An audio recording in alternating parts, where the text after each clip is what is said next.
Bonjour.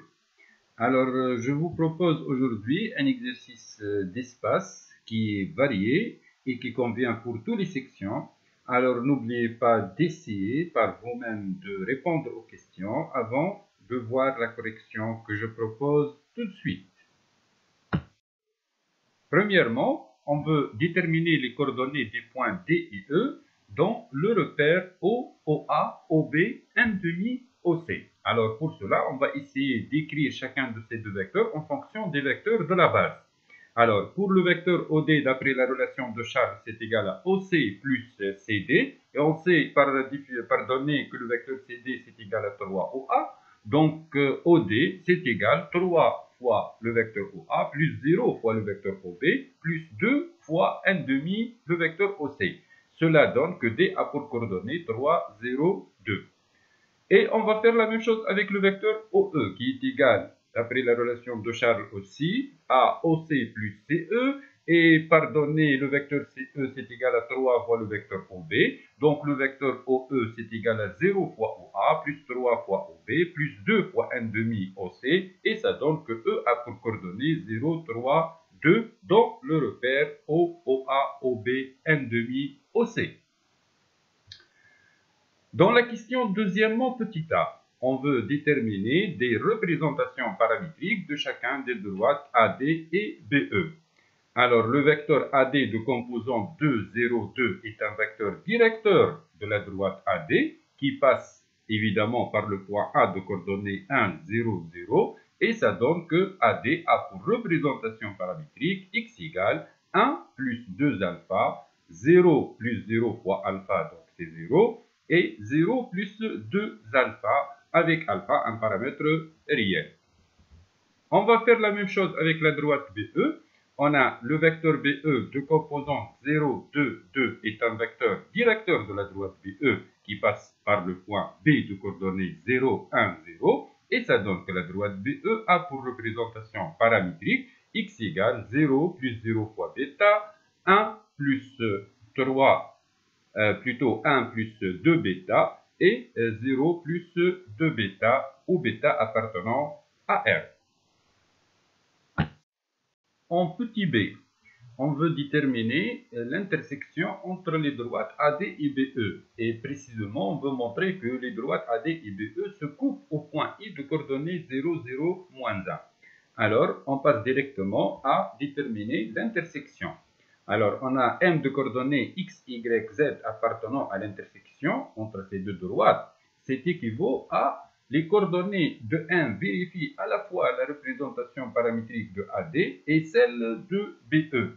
Et ceci équivaut à dire, donc je conserve ici la représentation paramétrique de la droite AD et je remplace x, y et z par 1 plus 2 alpha, 0 et 2 alpha dans le deuxième système.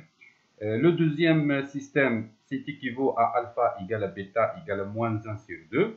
Ainsi, donc, AD inter BE, c'est égal bien au point I de coordonnées 0, 0, moins 1. Alors, en petit c, on veut montrer que les points O, C et I sont alignés. Alors, il suffit de déterminer les composantes de chacun des vecteurs OI et OC. Et on remarque facilement que le vecteur OC égale à moins 2 fois le vecteur OI. Ça donne que ces deux vecteurs sont colliniaires. Et par suite, les points O, C et I sont alignés. En troisièmement, petit a. Alors, on veut calculer le volume du tétraèdre IOAB et celui du tétraèdre ICDE. Alors, le volume de IOAB, c'est égal par définition 1 sur 6 fois valeur absolue. Et ici, je choisis OA vectoriel OB scalaire OI. Alors, puisque OA vectoriel OB n'est autre que 1/2 OC par définition du produit vectoriel, alors c'est égal à 1 sur 12 fois valeur absolue de OC scalaire OI. Alors les composantes du vecteur OC sont 0, 0, 2 et celles de OI sont 0, 0 et moins 1. Donc OC vectoriel ou bien OC scalaire OI, c'est égal donc moins 2 et ça donne donc 1 sur 6 en unité de volume. Pour le volume de ICDE aussi, par définition, c'est 1 sur 6 fois valeur absolue. Et je choisis ici CD vectoriel CE scalaire CI, puisque le vecteur CD c'est égal à 3 au A et le vecteur CE c'est égal à 3 au B. Donc c'est égal à 1 sur 6 fois 9 sur 2 au C, puisque donc on a dit qu'au A vectoriel au B c'est égal à 1 demi au C. Donc c'est égal 3 sur 4 fois valeur absolue de OC scalaire CI. Alors les composantes du vecteur OC sont 0, 0, 2 et celles de CI sont 0, 0, moins 3. Donc le produit scalaire ça donne moins 6 et par suite donc c'est égal 9 sur 2 en unité de volume. Alors, en petit b, on veut déduire le volume du prisme OABCDE. Et comme vous voyez dans la figure, donc ce volume n'est autre que la différence entre le volume de ICDE et le volume de IOAB. Donc c'est égal 9 sur 2 moins 1 sur 6, ça fait 13 sur 3 en unité de volume.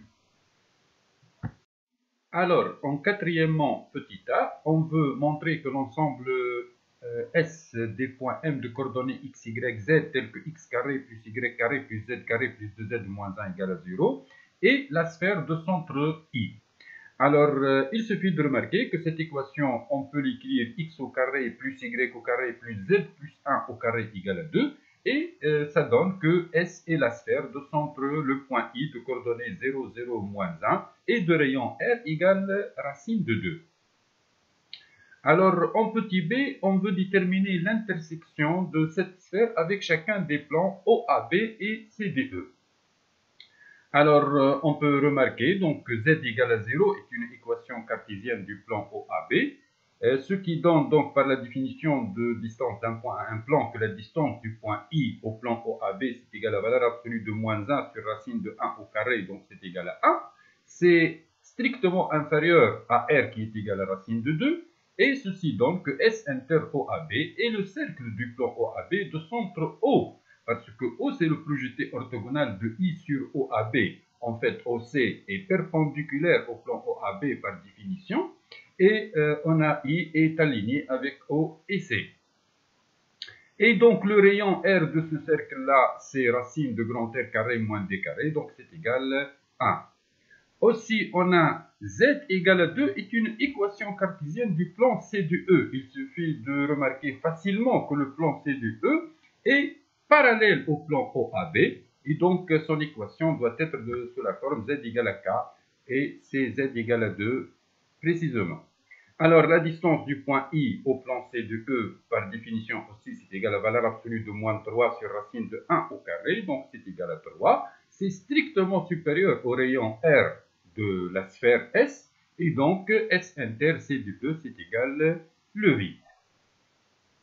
Alors, n'oubliez pas, si vous voulez, de s'inscrire à notre chaîne pour être notifié des prochaines vidéos et aussi de laisser vos commentaires pour qu'on puisse améliorer notre travail pour le bien de tout le monde.